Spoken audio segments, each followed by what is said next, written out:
There's a side of you you don't talk about. Not to your friends, not to your partner, maybe not even to yourself. You pretend it isn't there. You joke about it.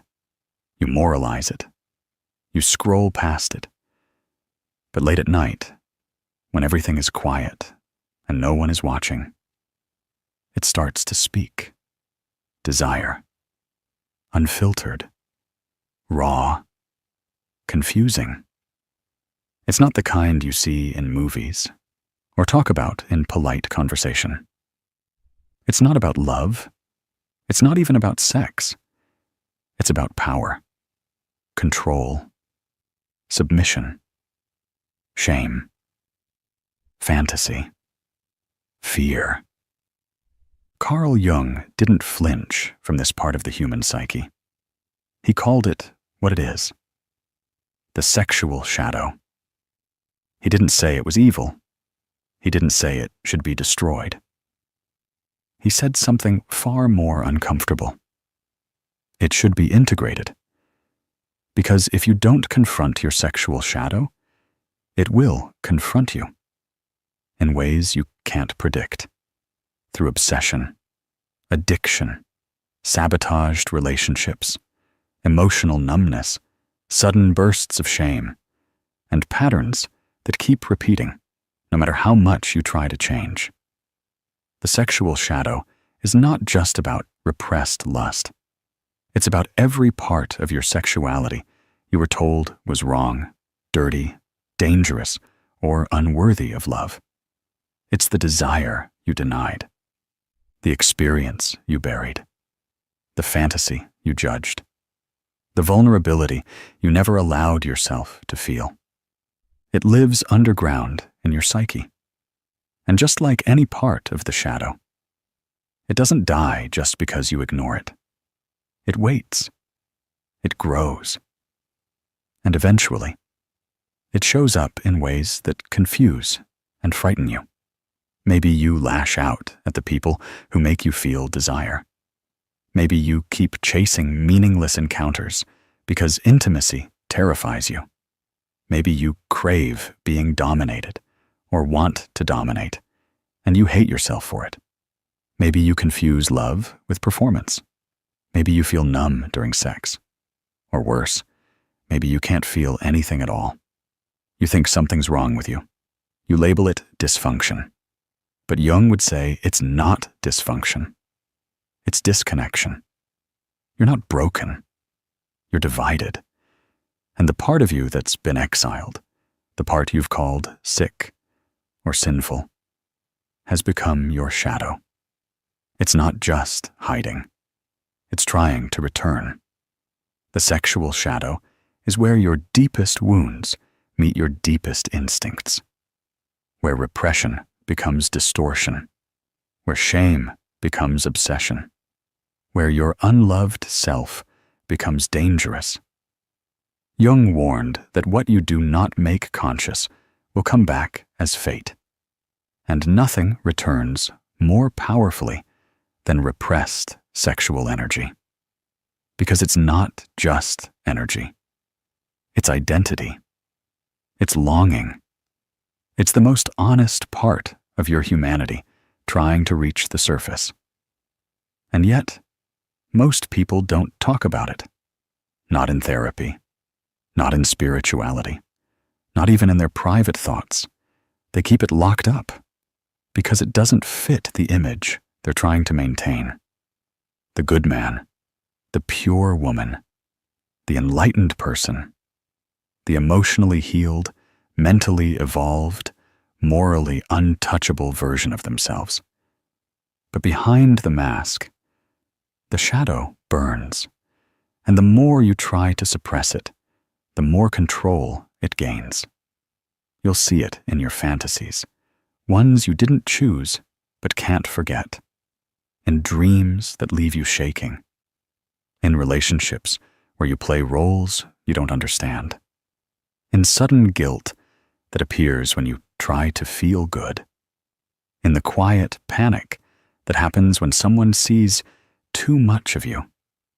Because the sexual shadow is not always loud. Sometimes it's silence. A silence so deep it becomes detachment. A disconnection so subtle it feels normal.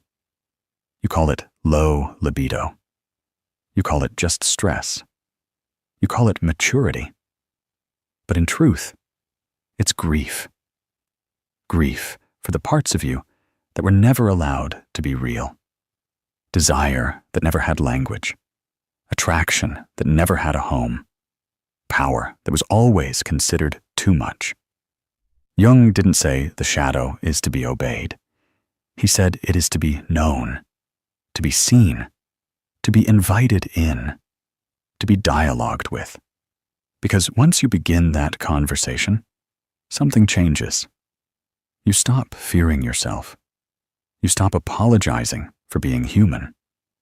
And you begin the terrifying and beautiful process of becoming whole. This isn't about indulging every impulse. It's about understanding where the impulse comes from, what it's trying to say, what part of you it's trying to awaken.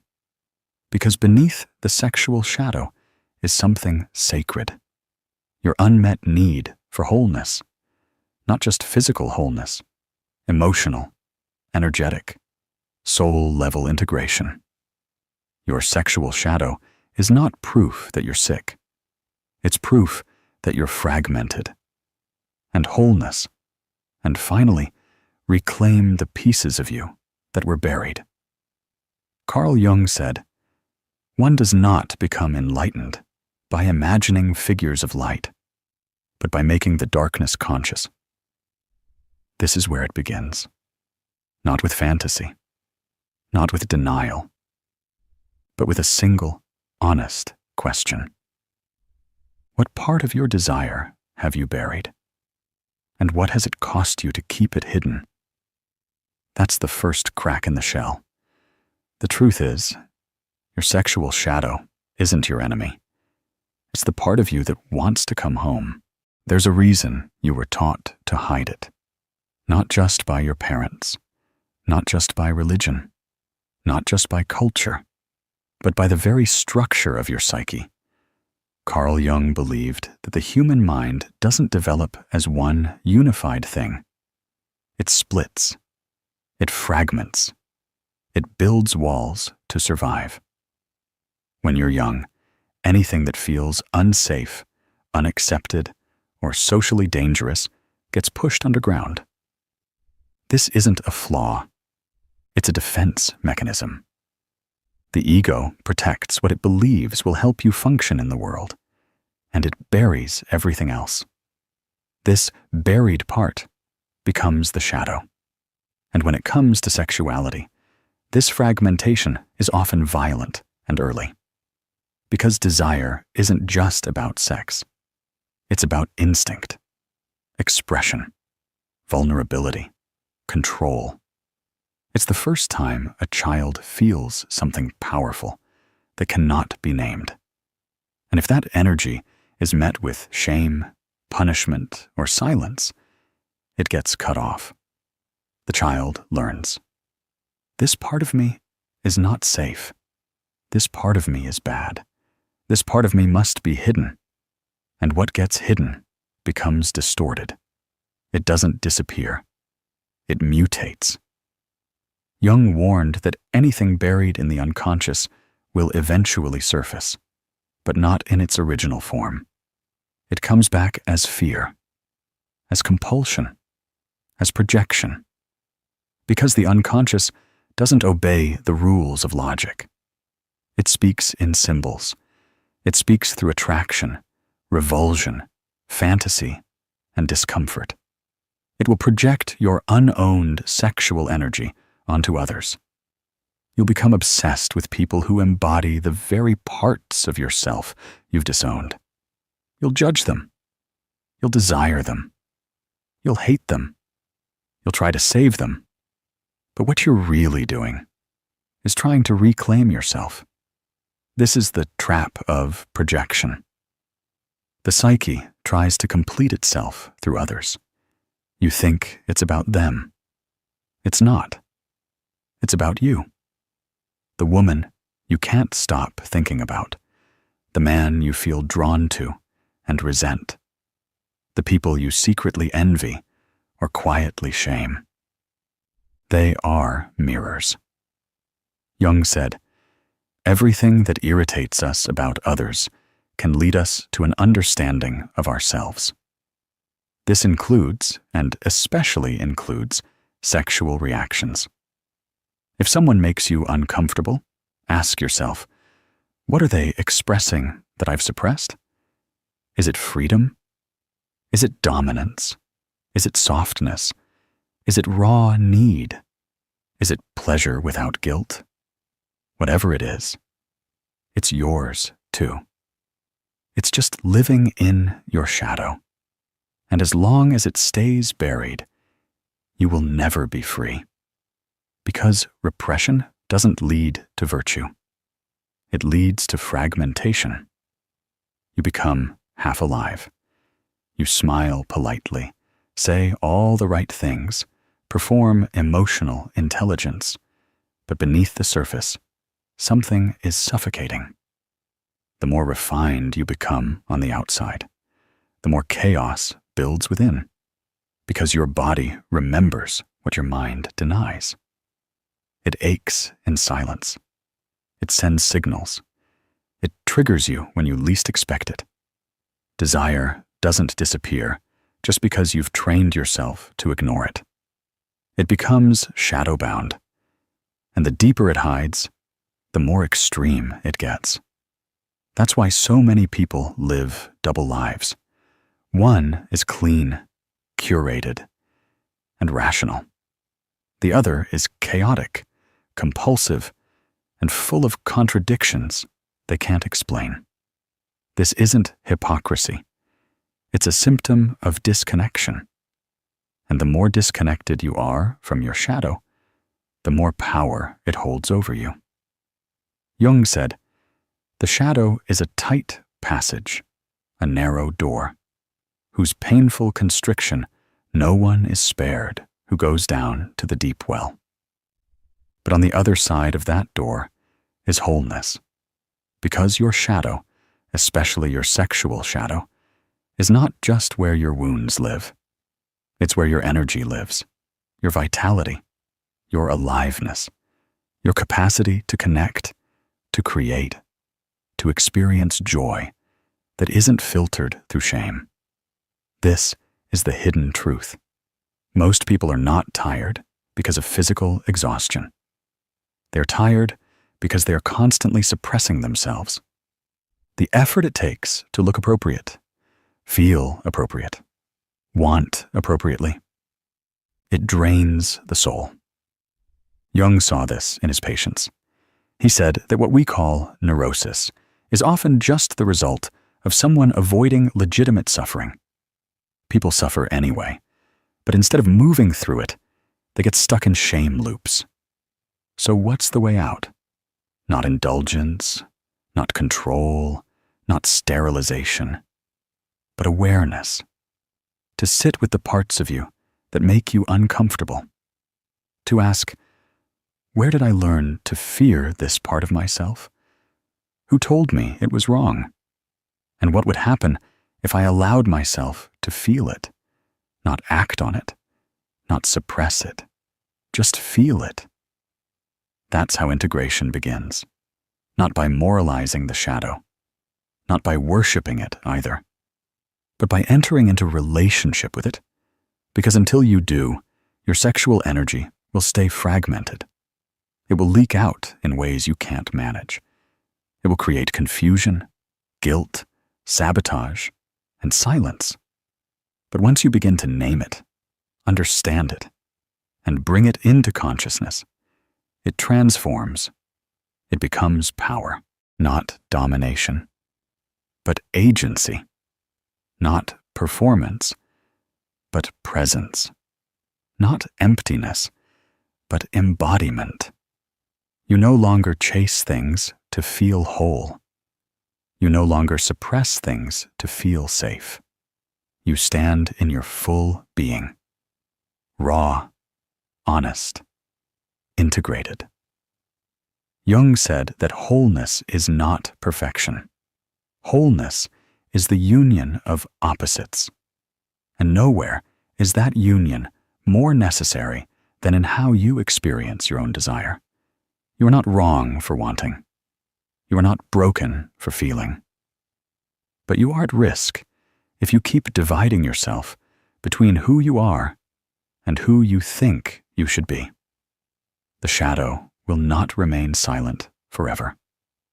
And if you don't open the door, it will break through the wall. Let it speak now, while it can still be heard gently, before it comes back louder, before it returns as fate. You think you're in control. You think you're choosing who you're attracted to, who you fall in love with, who you push away, who you chase. But beneath every decision is a map you didn't draw, a blueprint made of silence, shame, childhood, culture, trauma, absence. This is what Carl Jung warned us about. He said, "What we fail to make conscious becomes fate." And nowhere does that warning echo louder than in your sexuality. Because you can build a beautiful life on the surface. You can have a career, a partner, a schedule, a smile. But if your sexual shadow is still buried, your life will slowly become unrecognizable to you. You'll wake up next to someone you don't feel. You'll touch without presence. You'll stay in relationships that numb you and destroy the ones that make you feel too much. You'll confuse emotional safety with boredom. You'll run from depth because it reminds you of pain. You'll crave what wounds you and reject what heals you. And you won't understand why. But Jung would. He knew what happens when a person refuses to meet their own shadow. They don't just become detached. They become divided. And a divided self creates divided relationships. You'll be physically present, but emotionally absent. Sexually active, but psychologically shut down. You'll smile during intimacy, while something inside you disappears. And slowly, your partner will feel it. They won't know what's missing, but they'll feel it. They'll think it's about them. They'll blame themselves. They'll question their worth. But really, they're just standing in the presence of someone who hasn't faced themselves.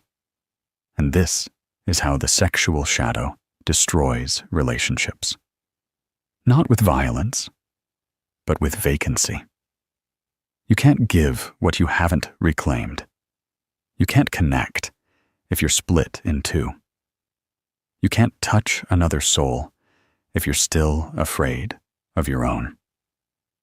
And the most terrifying part? People adapt to this. They make numbness normal. They call it stability. They call it maturity. They pretend the fire that once moved through them was just youth. But deep down, they know. They know they buried something real. And no amount of performance can replace it. This is the hidden consequence of an unreclaimed sexual shadow. You don't just lose passion. You lose presence. And when presence dies, love becomes maintenance. But the damage doesn't stop at relationships. It spreads into how you move through the world, into your creativity, into your spiritual life, into your sense of meaning. Jung said that repression of sexuality leads to psychic splitting, not just in the bedroom, but in the soul. Because sexual energy is not just physical. It is symbolic. It is archetypal.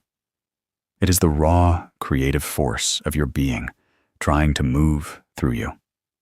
And when that force is blocked, everything slows down. You procrastinate. You overthink. You numb. You fantasize instead of act. You withhold instead of express. And all of it feels logical, justified, reasonable. But it's not reason. It's resistance. You are resisting life itself. And the cost of that resistance is invisible at first, until it becomes everything. Until you don't recognize your own eyes. Until your voice sounds like a stranger. Until you stop expecting anything extraordinary to happen to you. You call it burnout. You call it fatigue. But Jung would call it disintegration. You are being dismantled by your own refusal to feel. And society only reinforces this disconnection. We live in a world that's hypersexualized and emotionally sterile. We use sexuality to sell products, to drive clicks, to get attention. But we never sit with its truth. We never ask why we chase it endlessly, but rarely feel fulfilled. Why we can talk about shimmiks loudly and still feel shame silently. Why we desire intensely, but touch each other like we're made of glass. Because society doesn't want your wholeness. It wants your confusion. The more disconnected you are from your inner world, the easier you are to manipulate, monetize, distract. The shadow becomes profitable, and you stay stuck, half awake, half alive. But Jung didn't offer despair. He offered confrontation. He said that facing your shadow is the beginning of transformation. That reclaiming your sexual shadow isn't just about healing trauma. It's about reclaiming your power.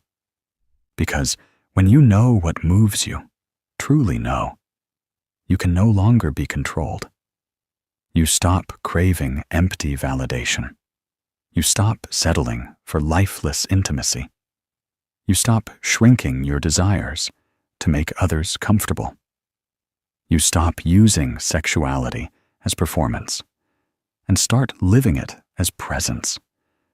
But you must be willing to go through the fire, to grieve the years you betrayed yourself, to feel the desires you've never spoken aloud, to admit that you've been living a life that's only half yours.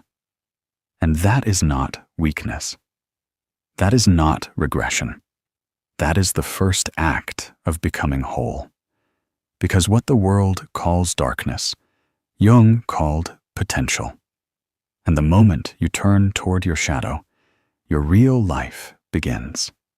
Not the one built on denial, not the one curated for others, but the life that was waiting underneath all along.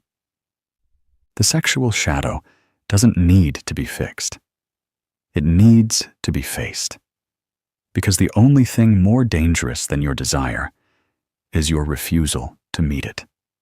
You've spent years keeping this part of you in the dark. Maybe you didn't mean to. Maybe you thought it would protect you. Maybe you were told it was the right thing to do. To be clean. To be good. To be safe. But the part of you that you've buried, that you've denied, silenced, hidden, it hasn't disappeared. It's waiting, not to hurt you, not to control you, but to be seen. Because your sexual shadow is not evil. It's unintegrated life, unclaimed power, unmet truth. And it's not going anywhere. You can keep hiding, or you can turn around and face what's been following you. The choice is simple: wholeness or performance, presence or numbness, a life lived from the surface or a life lived from the soul. Comment below. I'm ready to reclaim what I buried. Subscribe to Psychatic for more Jungian truth like this, and share this with someone who's still afraid of what's already inside them. Stop running. It's time to return to yourself.